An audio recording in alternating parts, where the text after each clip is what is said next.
In just 4 months, I've gone from a lifetime of medical mystery to diagnosis and effective treatment. And it all started with just using free AI. So I thought I'd share this journey. At the beginning of April, I started to have a conversation with the DeepSeek AI about my health. And I had a lifetime of symptoms that didn't make sense, and a lifetime of being dismissed by doctors, and really just living a life that wasn't as full as it could have been if my condition had been diagnosed and I'd had proper treatment. So I started by talking to the AI about my pain, and I went on to talk to it about my other symptoms, about my history, and the AI was able to connect the dots. It didn't replace doctors in any way, but it was able to connect the dots, to organize my history, and it allowed me to go into my doctor's office and be heard and respected. So I had decades of hearing things like one doctor said, well, maybe you are special, which says more about him than me, but it hurt. And, doctors not quite rolling their eyes when I tried to explain all of my paradoxical medication responses. And all of the things that they couldn't hear in 5 minutes and that they couldn't make sense of. And they are only human, whereas an AI is not.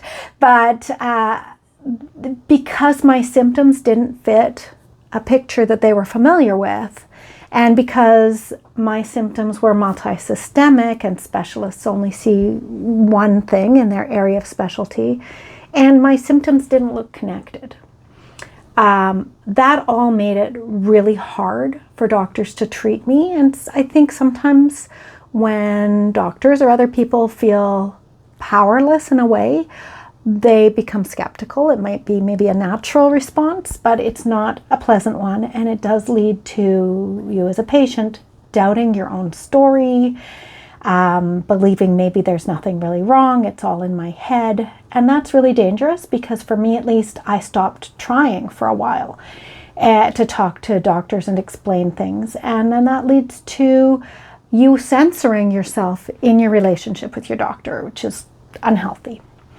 So I started with DeepSeek. I was able to give it my history and my symptoms and everything as it popped into my head. I would come back to my computer, or I'd pop into my phone, and I would explain a little bit here and a little bit there.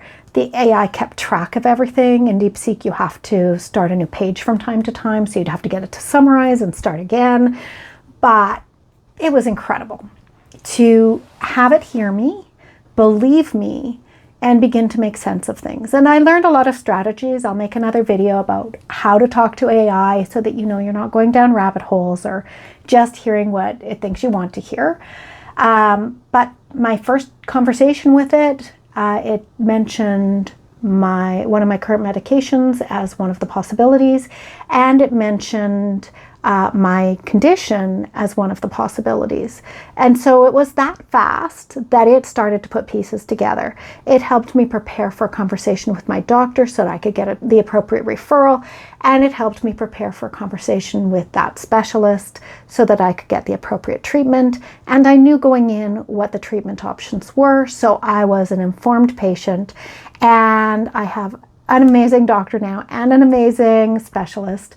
And they are both so supportive of me using AI. And I think it's been very healing to be able to have a respectful, reciprocal relationship with a doctor, and with 2 doctors now. It's really amazing. So I've gained a lot of confidence and the capacity to be more open. So one of AI's biggest gifts is being able to structure things and put them together. And the other is that capacity for looking at all of the research that has been published and picking through it, picking through patient stories, you know, people that have diagnoses, what are their reports. It just very quickly looks at the whole of what's out there. And if you figure out how to make sure that what you're hearing is scientifically valid and that it's not missing things, it is an amazing tool. And I really wanted to share it because the fact that I could do this for free, the fact that I could go from undiagnosed, dismissed, getting sicker and sicker and sicker, it was getting to a real crisis point for me. And to be feeling so much better and to have hope for life, to be able to sit and record this video, it is wonderful. And I wanted to share, I want to give other people this information so that they can be advocates for themselves, for their families, and help figure out the solutions to their medical mysteries. So I hope this helps, and I hope you watch another video. Thanks so much.